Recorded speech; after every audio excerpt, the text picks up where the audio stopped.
nggak mau peluk. Kalau Aryanya teriak, ibu nggak mau peluk.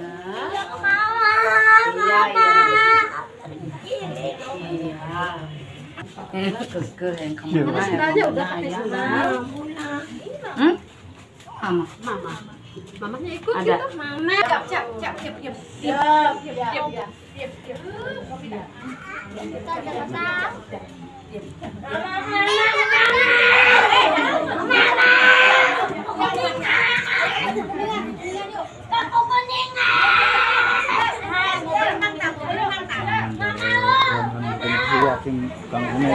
Sa ating mudingan, ngonon ka.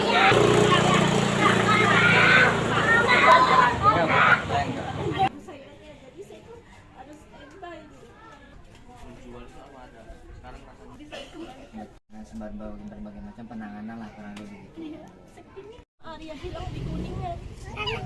Menjual HP itu karena kebutuhan ekonomi atau apa? Iya, karena itu kan saya bingung ya keadaan, saya nggak kerja, saya nggak jualan ya, terus suami juga waktu itu keadaan 8 bulan nggak ngasih nafkah gitu loh Mas, jadi saya bingung. Ada barang itu ya saya jual buat makan sehari-hari kayak gitu. Mungkin Arya shock kan ibu ya? Iya, mungkin itu barang yang dia seneng gitu kan ya. Hasil nabung bu ya? Hasil nabung sendiri, jadi payah sendiri, saya pinjam kan, tapi saya izin Oma, saya izin, nggak asal saya jual, saya izin. Mama pinjam ya, nanti Mama balikin, kalau punya uang Mama belikan lagi. Dia boleh, Pak boleh, tapi ya itu di saat itu saya sering mengelamun kayak gitu. Itu HP untuk kebutuhan belajar dia atau bagaimana sih? Ya biasa kalau masih anak segitu kan game, kadang pakai game, dia suka main Free Fire kayak gitu loh. Tapi waktu belajar juga ada kan dia? Ada waktu zamannya COVID ya, kan pakainya itu ya dari HP, darling kayak gitu, pakai HP itu masih punya dia. Terus saya akhirnya putus sekolah atau gimana bu? Iya, jadi kan udah sekolah ya, kelas 6 baru ya, kelas 6 baru 2 bulan, udah berhenti, sampai sekarang nggak berangkat lagi. Kenapa alasannya? Ya itu karena dia di sekolah pernah ngamuk, pernah ngegebrak meja, jadi kan teman-temannya tuh takut. Nah jadi semenjak itu saya putuskan udah jangan sekolah dulu, kalau kayak gini nanti teman-temannya takutnya pada ketakutan atau ada yang bully gitu. Artinya Ananda ini menurut cerita dari Pak RT, Pak RW yang sudah kami dapat, itu anak ini mengumpulkan uang untuk mendapatkan handphone ini. Jadi beli handphone ini dari uang sendiri. Menabung dia sendiri, menabung. Anaknya baik dan kecerdasannya juga, kecerdasannya juga bagus, tidak ada masalah dari mulai kelas 1 sampai dengan kelas 6. Jadi memang permasalahan bermula dari penjualan handphone oleh ibunya. Ya kami juga tidak bisa menyalahkan pada akhirnya. Hanya mungkin kesedihan anak ini tidak bisa keluar karena dia termasuk anak pendiam.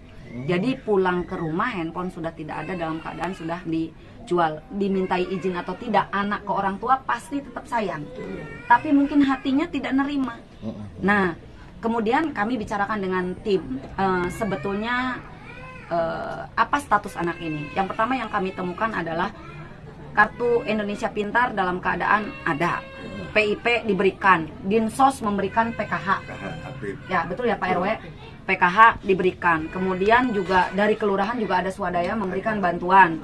Jadi artinya sebetulnya penanganannya ini sudah aman, hanya karena ini harus terkait terapi ini yang kita butuhkan. Jadi bantuan ini bukan sifatnya dadakan nanti, tetapi yang sifatnya berkelanjutan, kontinu, konsisten, kontinu, berkesinambungan. Kenapa? Saya memperhatikan masih besar kemungkinan Ananda untuk seperti sedia kala. Karena tadi beberapa jam saya sengaja meluangkan waktu karena ingin tahu. Kalau kemarin kan kami serahkan pada sekolah, yang pertama tidak boleh sampai dikeluarkan. Tidak. Diberikan kemudahan dan kekhususan karena ini termasuk ke dalam anak dengan situasi khusus. Ini masuknya bencana sosial dan bencana. Maksudnya ini ke dalam situ masuk karena kan ini bapaknya tidak di tempat. Ibunya sendiri. Betul nggak Pak? Artinya ini termasuk dalam konflik, ada konflik sosial dengan di dalam keluarganya.